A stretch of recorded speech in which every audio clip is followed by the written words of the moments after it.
Okay, so in this final lecture about t-tests, I'm going to talk about some of the subtleties associated with t-tests and some tricky aspects of t-tests. One would think that the t-test is such a simple thing, anybody can do it, but surprisingly, there are often very important details that we don't understand when we start using the t-test. And in my life, I have seen many cases of people using the t-test incorrectly, even in supposedly simple settings. Okay, so I will walk you through some examples now. So what we have done so far is the one sample t-test, which is really the crucial concept that you need to understand to be able to scale up to other kinds of statistical tests. So what I'm going to talk about today is the two sample t-test, which is a variant on the one sample t-test, where you have when you have between subjects data, you would be using a two sample t-test to do a pairwise comparison. And then we have the more common situation that psycholinguists and psychologists and linguists usually are confronted with, where you have within subjects data, and there you would use a paired t-test, right? And so here I will introduce the concept of independent data versus repeated measurements from a particular unit, such as a subject or an item. It is very important to become sensitive to whether you have repeated measurements or not, right? You need to be very careful about that question when you're analyzing data. Otherwise, you end up with the incorrect model and with the incorrect inferences, right? So this is really crucial and important to understand, the notion of repeated measurements. Okay, so and I will also then close by talking about how you can do by subjects and by items analyses in using the simple t-test, right? So one thing I want to say is that you can go through your entire life just doing t-tests and nothing else. You can still get away with it, so this is both good and bad. It's good because it's simple. It's bad because it's too simple, right? As you will see. Okay, so the example that I want to start with is actual measurements of heights of students in one of the classes that I taught once. So I just questioned my students and asked them what their height was. So I assume they know their height, and so they gave me their number. So I've got a vector of scores here, the heights, right? And I'm going to now do a t-test to evaluate the null hypothesis that the average height of my students in my class is 170 centimeters. Okay, I just came up with an example. It's nothing, there's nothing deep in this example here. So as you know, the formal definition of the t-test is that we're going to assume that we have a sample size of n. So n in this case is going to be the length of this vector heights, okay, and we're going to assume that there is some underlying random variable that is generating the data, right? And the data in our case are the heights here. They're coming from some random variable. So just for simplicity, I'm going to assume that the underlying generator for these data is a normal distribution with mean, mu, and sigma. Mu and sigma are unknown. And as I explained earlier, the statistical test we will do, the t-test, assumes that there is a distribution of t-values under repeated sampling that has the t-distribution, and that t-distribution can be defined in R using the dt function with n-1 degrees of freedom, right? And so this dt function is actually defining a probability density function, right? And that probability density function, which we can write f of x, I guess, right? That probability density function is this one here. I've written it down just to have shown it to you once in your life, what the PDF of the t-distribution looks like. Notice that it takes an input of two things, the data and the degrees of freedom r, which is n-1 in our case. Okay, so basically this PDF, this equation that you're seeing here, actually describes the curve that we use for the null hypothesis test that I discussed earlier. Now there's a lot of obscurity in this function here. This looks really scary, I admit, and it has this function here called the gamma function, right? So these are all mathematical functions that determine the shape of the curve and make sure that the area under the curve sums to 1, because this is a probability density function. So this complexity of this equation is not actually interesting for us, and we will never need to know what the underlying math is for this equation. What we do need to understand is what the implied shape is and how to do the inference based on this underlying PDF. Okay, so the the t.test function, as I showed you earlier, is going to now help us figure out or do the null hypothesis test. So notice that I've set my null hypothesis mean to be 170 because my null hypothesis was that mu is 170 centimeters. I could have of course set up a null hypothesis that mu is 0 or something, right? Which is a silly hypothesis in this context. So that's why I changed it. You can have any null hypothesis mean. It doesn't have to be 0. And this is an example of that. So anyway, we do this one sample t-test. Why one sample? Because I have a single vector of scores. One measurement from each subject. I don't have paired measurements like heights and weights of each person, right?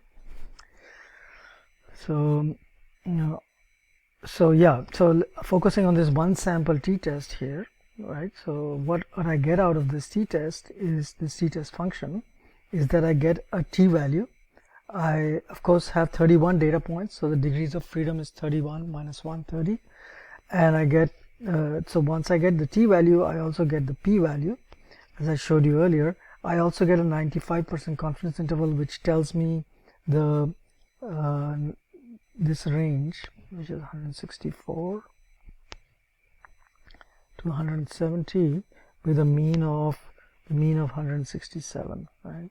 So if I were writing a paper about the heights of my students, I would report this confidence interval with the mean, and then I would report a t-score with degrees of freedom 30 to be minus 1.69 with a p-value of 0.15. And here, as you can see, I have failed to reject the null hypothesis that the height of the average height of the students that I'm sampling from is 170. That doesn't mean that that the null hypothesis is true. It just means that I failed to reject the null hypothesis. Okay. All right. So we can compute this p-value by hand, as I showed you earlier. Right. So first we have to compute the observed t-value, which is going to be sample mean minus hypothesized mean divided by the standard error. So I just did that calculation here, and I get exactly the same number. I hope that's true. 1.49. So in the t-test, I have minus 1.49, and here I have 1.49. The reason for that is that I've taken the absolute t-value. I generally work with the absolute t-value because I don't care what the sign of it is. It could be on the left or the right hand side. I'm going to just calculate the area under the curve at the extreme edges of the distribution at that cutoff point, right? So that's why I work with the absolute. So don't get confused about this. So once I have the absolute t-value, what I'm going to do is I'm going to take that absolute t-value and then look up the t distribution with the relevant degrees of freedom and look at the negative sign of that observed absolute t-value and calculate this area under the curve. So that's what I've done here. And now I know one side of the curve. Now I can just double that amount to get the other side of the curve, right? So what you're seeing here is 2 times the p-value. So this quantity plus this quantity is giving me the p-value associated with the statistical test. And you can see that this number is the same as the number that the t-test gives me, is rounded to 2 digits, right? So don't get confused about that. All right, so that was the one sample t-test. Pretty straightforward, right? One thing to notice in the one sample t-test is that I have exactly one measurement per student, right? So this is one student, this is another student. I'm not repeatedly measuring the same student, right? It's very important to realize that one number is one student. All right. So now I want you to think about another data set. This comes from Keith Johnson's textbook, Quantitative Methods in Linguistics. In this data set, what Keith provides is first formant data from a phonetics experiment where you're getting males and females to produce a vowel in a particular language. So Western Apache and Canadian English or something like that, right? So I've got, let's say, 4 vowels from Western Apache, E, A, R, O, and I've got males and females pronouncing them. Obviously the males and females are different people, right? So that is not a within subjects manipulation, but one interesting thing to notice is that I have data from two individuals, so males and females, for the same vowel and same language. So in some sense, these measurements are actually coming from the same unit. In this case, the same vowel from the same language, right?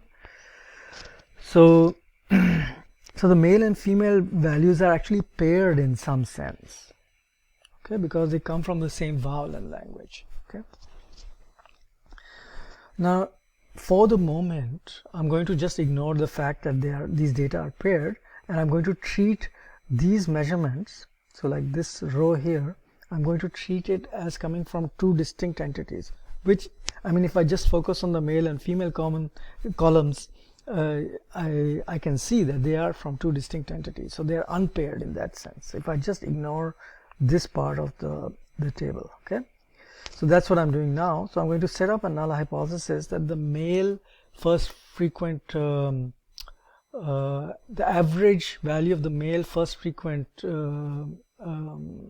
measurement is the same as that of the females. So the mu of the males is the same as the mu of the females, okay. So that amounts to saying that the difference between the two mu's is 0. That difference I'll call delta. So that's my null hypothesis now, okay. So the difference in the two means of the first formants is 0. So how would I do such a test? I would put in the vector for the females and the vector for the males into the t.test function. So there's two separate vectors that are going in now, and I've just put in a command here which says that I'm assuming that the variances of the two scores are equal, okay. Just an assumption here. So one of the possible assumptions you can make in a two sample t-test. So once you input these two vectors here, right, you will get the output of a two sample t-test, which will again give you a t-value and a p-value, and it will give you degrees of freedom, which is actually different from what we had last time. Oh no, that was a different data set, I'm sorry. So we're going to have the degrees of freedom 36. We'll just look at that and see where that came from. And as usual, we'll get the confidence interval on the differences between the two means, right? And we will get the means of the two conditions. So here's the mean for the males, the means for the females. So I've got some difference in the means between these two and a confidence interval associated with that difference, and I get a t-value which tells me how far away I am from the hypothesized difference of means, which is 0, okay. So the hypothesized difference was 0, and so again in this particular case I failed to reject the null hypothesis that there's a difference in the means between the two, right? So how do we do this two sample t-test? Well, the only new thing in this two sample t-test is how we calculate the, in the observed t-statistic. So the observed t-statistic that we calculate, remember, was the difference in the means minus the hypothesized mean divided by the standard error. Now we have two different standard deviations from two vectors, the males and females. So what we're going to do is we're going to compute the standard error for the males, the standard error for the females, sum them up, and then take the square root of that to get a standard deviation, right? So it's the sum of two variances, right, of two independent variances that we are taking, and taking the square root of that to get the standard deviation, and that gives us the standard deviation or the standard error of the sampling distribution of the sample means, for the difference of the male and female scores. Okay, so what I've done now is I've taken the difference between the males and females. So I've taken the female vector and subtracted from that the male vector, so the mean of these two. So I've taken the mean of the female vector, the mean of the male vector, and computed the difference between those two means. That's my sample difference of means, okay. That's the D here. And then I just implemented this equation in R, that's what I've done here, to compute the standard error. So now I'm ready to compute my observed t-statistic, which is going to be, what does it look like? It's going to be whatever D is divided by the standard error, which is 61, right? And so that gives me my observed t-value, and so that's what I've computed here. And then I can use that observed t-value to calculate my p-value, right? So what I've done here is some computed the So what is my t value? Yeah, 1.54, right? So 1.54 is what I will get here, and minus 1.54 is what I'll get here, and I'm computing this area under the curve using this command here. Okay, so the only thing I didn't explain yet is the degrees of freedom. So the degrees of freedom in a two-sample t-test is going to be the total sample size in each vector. In each vector I have n data points, so there are two vectors, so you have 2 times n data points, right, in total, and subtract from that the number 2, because I have two separate means that I'm going to be estimating. That's why I'm subtracting 2 from this. Okay, so I didn't really explain this properly. Okay, so I think it's not really important right now to know how this degrees of freedom calculation is done. But what is important to understand is that when you do the t-test, you should always look at your degrees of freedom to see if they actually conform to the statistical test that you're actually doing. I'm just about to show you situations where you can end up in incorrect t-tests, and the degrees of freedom will warn you, will show you that you've actually got the incorrect calculation there. Okay, so as I pointed out, I did illustrate this two-sample t-test by just ignoring the fact that the male and female data were correlated, right? So in that sense, the analysis is incorrect technically. And so I'm now going to try to do an analysis that is more closer to that is more correct, let's say. Okay, so now what we have is paired data. We're going to assume that we have, for each row, we have data from the same vowel and language. So what we can do is, where was I? What we can do is that we can treat each row as a paired data point and take the pairwise differences between rows. Just take the difference between these two guys, get a single vector which tells me the pairwise differences row by row, and that would allow me to get a new vector d with the pairwise differences. And now getting closer to doing the correct analysis, we can actually treat this as paired data. So what I've done is now I've computed the row-wise differences in the male and female scores, and I have a single vector again. So this brings me back to the one sample t-test that I had done at the beginning of this class, right? So again, notice what happens is that the degrees of freedoms change, right? So now I have 19 data points in total. So 19 minus 1 gives me 18 here. Okay, I have a vector of 19 scores now. Okay, so that's how I end up with degrees of freedom 18. I get a t-score that allows me to reject the null hypothesis that the difference in the means between the two populations, male and female, is 0, right? So remember that earlier we had failed to reject it in the between subjects, the two sample t-test. Now in the within sample t-test, so the paired t-test, one sample t-test is the same thing as the paired t-test, as I just will show you. In this paired t-test or one sample t-test, we are getting a different result. Okay, so model assumptions matter, right? If you ignore the fact that the data are correlated, you can end up with the incorrect conclusion. Okay, this happens in real life, right? Okay, so anyway, we get the usual measurements here. We get the observed difference in means, which is 93, and the 95% confidence interval, and the t-value and the p-value, which allows us to reject the null in this case. So now we know how to do a one sample t-test, we know how to do a two sample t-test, and we know how to do the paired t-test, which is really the same thing as the one sample t-test, right? So now coming back to the paired t-test. Okay, so here are some subtleties that you need to always think about when you're doing a paired t-test.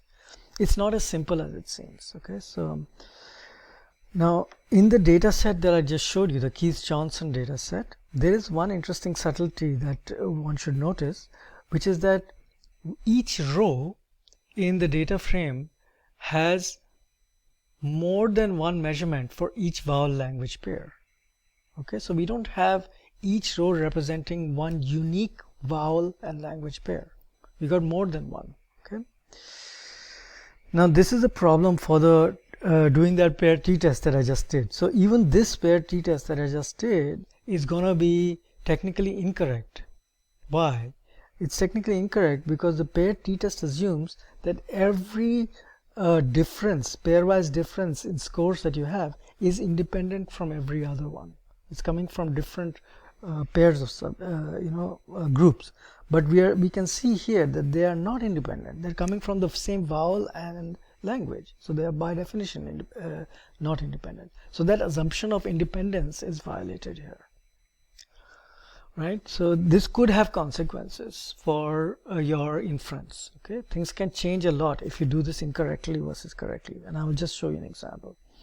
Now in our kind of data sets in psychology and linguistics, we will often have repeated measurements from each subject in each condition. Okay, so suppose I'm doing an experiment with condition A and condition B. From each subject I could get more than one measurement for condition A and more than one measurement for condition B. That's what's happened here. Look, these two data points are both coming from subject 1. Right, so I have repeated measurements on this subject. So it's very important to understand whether the independence assumption is being violated here or not, and it is being violated in this example, right? And so the question is, if you're going to do a t-test, paired t-test or whatever, you have to make sure that each row in your vector of differences or the paired vectors is independent of the other. And here, of course, it's not independent. So what are you going to do, right? What can you do to deal with the fact that they are not independent? What we're going to do is we're going to aggregate the data so that when I have multiple measurements from one subject in each condition, suppose I have 2 measurements from subject 1 for condition A, I'm going to compress that into one measurement by taking the average of that. That's what aggregation is going to do. Okay, so this is not a good thing. It's not a good thing because what's going to happen is that this variability for this subject's behavior, subject 1 is showing some random variability for condition A. The first time the subject encounters condition A in item 1, they produce 391 milliseconds as a response. When they see item 2, they produce a different response, 400, right? So this variability in the response could be coming from this subject, right? That variability is a source of variance in the model, in the data, right? And we are, by taking the average, by aggregating that subject's data into one data point, we are ignoring that variability. Okay, so that's a drawback of doing this kind of aggregation for doing a t-test, and that's why we don't usually use t-tests, because this is the reason that we use linear mixed models, because we don't want to ignore the variability in the multiple measurements, repeated measurements that we have. Okay, but with a t-test you are forced to ignore it. You have no choice. Okay, so you can't enthusiastically say that, look, I have multiple measurements on subject 1, I'm just going to treat them as independent and plug it into the t-test. The t-test will actually do this calculation for you, but that calculation will be wrong. Okay, so you have to be very careful about this. Alright, so we are now going to pretend that we have one measurement from each subject in each condition by aggregation, and then we're going to proceed with the t-test. So we can do the t-test, we just give up something when we do this, and that is information about the variability at the individual level. Okay, all right, so how do we proceed? So to give you an example of a real life example of how one can end up making a mistake in doing such a paired t-test, I'm going to show you another data set now. So this is a data set where we have repeated measurements on noun pronunciation durations, okay, in seconds. So each subject is being shown multiple items, so multiple sentences. So the speaker ID is the subject ID, sentence is the different sentences they're seeing, and the two columns you're seeing are the durations in seconds of pronouncing a particular noun. Okay, so noun pronunciation in one condition versus another condition. So that's what those two numbers, dur 2 and dur 1, in the columns are referring to. There are two conditions, and each subject is repeatedly producing noun 1 in condition, and some noun in condition 1 and some noun in condition 2, the same noun. So we have durations for the two conditions. Okay, so we want to know if there's a difference in the noun pronunciation durations in the two conditions and we have repeated measurements from each subject. Okay, that's the interesting thing here. So now I'm going to show you how I actually check for what the structure of the data is, right? So I use the crosstabs function, this xtabs function, to find out how many instances, how many data points I have from each subject and each sentence. So that's the syntax for that you can see here. And what I see here is that I have a perfectly crossed design. That means each subject, which is the columns in this matrix you're seeing, sees each sentence exactly once. Okay, that's what those ones are telling you. Whenever I do a data analysis, I first use these xtabs functions to just make sure I understand what lies behind the data set that I'm using. Okay, it's important to check this each time. Okay, so I'm going to now do the incorrect pairwise t-test. I have seen people do this. Okay, so this is not a theoretical exercise now. This is something people actually do. So what you just do is you enthusiastically just take the first vector and the second vector, ignoring these repeated measurements on subjects, and you just plug it into the t-test and you get your answer. You just say paired equal to true, and you get super excited because you get a significant result, and you think you've done the correct analysis. But here's a warning that you might have gotten something wrong. The degrees of freedom here are actually not correct, right? So if you go back and ask yourself, how many subjects do I have? You could go and check those. I have 14 subjects here, right? I have 335 is my degrees of freedom here. So how many subjects do I have according to this t-test? I have 336 subjects according to this t-test, but I have 14 subjects.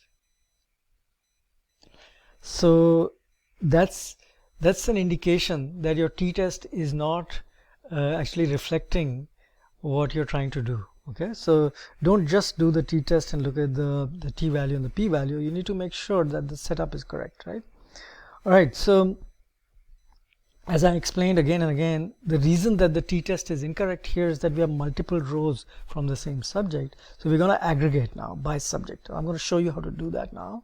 So the trick is going to be, so I just did this in a clunky way, you know, there are better ways to do this. But what I did is, first, so the first thing to notice is that our data are here in the so-called wide form, right? So for each subject and each item, I've got the two measurements side by side in a wide format. What I can do is I can convert this data frame into something called the long form, such that for each subject, right, and for each item, what I'm going to do is I'm going to create a condition column and my dependent variable, which I'll call dv here. So for subject 1 in sentence 1, right, I would have let's say condition 1, and then for subject 1 and item 1 I would have condition 2. So I have my duration 1 here and duration 2 here. So what I've done is I've taken these numbers here. This is the duration for condition 1, duration for condition 2, and I've put them in a long form in the data frame, right? So that's what I mean by the long form, right? You can convert your data frame from wide to long. There are sophisticated ways for doing this using something called the tidyverse, but I'm doing this in a very clunky way just to illustrate the point. Okay, so what I've done is I've isolated the data for condition 1 and for condition 2, and I've created an item, subject, condition, and duration column, right, for each of those two conditions. Then I just use the row bind function to create a long vector containing the data. So this is what it looks like. I've got the subject column, I've got the item column, and the conditions are marked in this column, and the durations are for each condition are shown here. So this is the long format. Okay, I'm going to use this long format for data analysis. Now we can check now in this long format whether we have repeated measurements by subject or not. So I can do tilde subject condition to find out how many measurements I have from each subject in each condition, and I see that I have repeated measurements. So what I'm going to do is I'm going to convert this situation to a case where for each subject and in each condition, so what are the conditions called? A and B, right? I called these A and B just now when I created the long vector. For each subject, I'm not going to have 24 data points. I'm going to have one data point in condition A and one data point in condition B, right? These two numbers will change to 1. How will I do that? by taking the average of those 24 data points. Okay, I just take the average of those 24 data points, convert it to 1. So now I have a unique data point for each subject.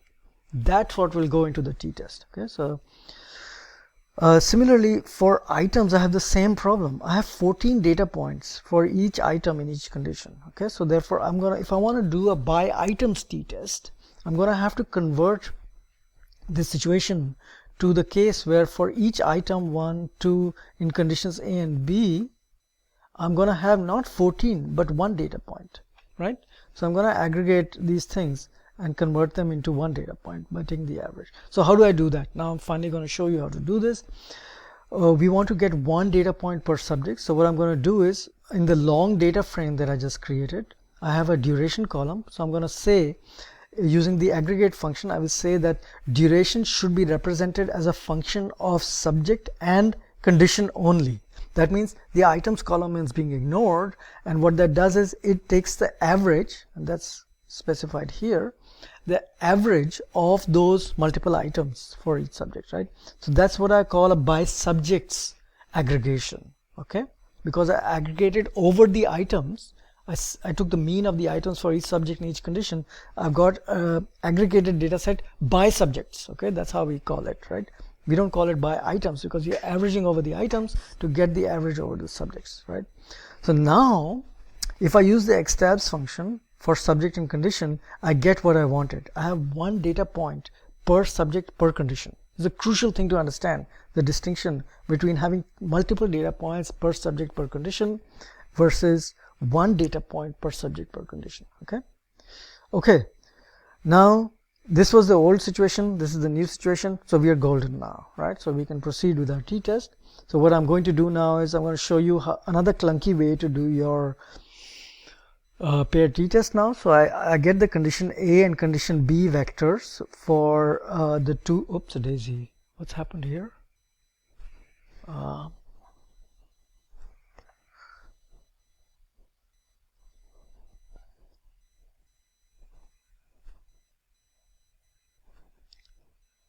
I think I got disconnected here. The remote session has expired, it says. Okay.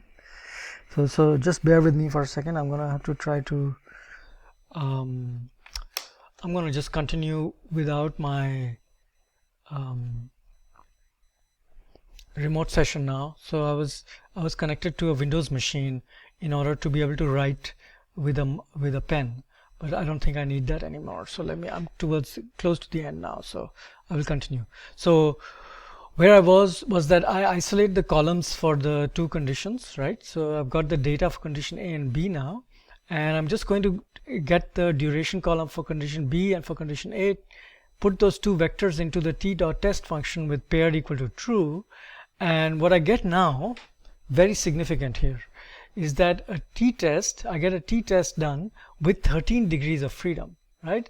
So what that means is I have 14 subjects, therefore I have 14 minus 1, 13 degrees of freedom. This is the correct analysis now. So I got it right. And you notice here that actually I don't have a significant difference anymore. Earlier when I did the incorrect analysis, I had a significant difference.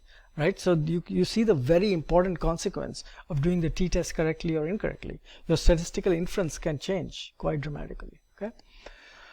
Alright, so this is now an illustration of some of the important subtleties of the t-test, right? So you can also do the t-test differently. You can take the whole by subject aggregated data and plug into the t.test function the duration as a function of condition. There's a condition column, A and B is the marking, right? So you can plug that in using this syntax with paired set to true. It's very important to specify this to get the correct test, and you will get the same test again. So this is an alternative syntax for the t-test. Okay, and so as a little exercise for you guys, you should download the data set that I have provided earlier. So let me see where I did that. I think I had saved it somewhere. Right, so I have created a data set called n2data.txt. So this is in the long format now, and I want you to download that data, and then I want you to load it as the object n2data, And then I want you to do a by items t-test. What that means is that you're going to have to do some aggregation. Where is it? Where's my aggregate function? Here. You're going to have to run this aggregate function, but instead of saying subject plus condition, you're going to say item plus condition. And what that will give you is not a by subject data set, but a by items data set, right? So you could then do a cross tabs with item plus condition here, and you should get one data point per item per condition. Okay. So that's the situation I want you to set up, and then do a by items t-test correctly, okay, and check that you have the correct degrees of freedom, right? Find out how many items you have. I think there were 24 in this, if I remember correctly, and if that's true, then the degrees of freedom should be 23 in the by items t-test, right? So the upshot of this is that if you were doing your entire research using t-test, you would have to do the by subjects t-test as I showed you, and then a by items t-test, and then you would have to report both of them in your analysis. Okay, later on, of course, when we switch to the linear mixed model framework, we will do one single test with all the data unaggregated, no aggregation involved at all. Okay, so that's the story with the t-test. This is a very important detail that I want you to understand, the idea of repeated measurements and how you can meet the expectations of the t-test by aggregation. Okay, so whenever you do a data analysis, don't rush into the t.test function without making sure that your data frame has the appropriate assumptions for the t-test being met, and the assumption here is the independence of the data points by row.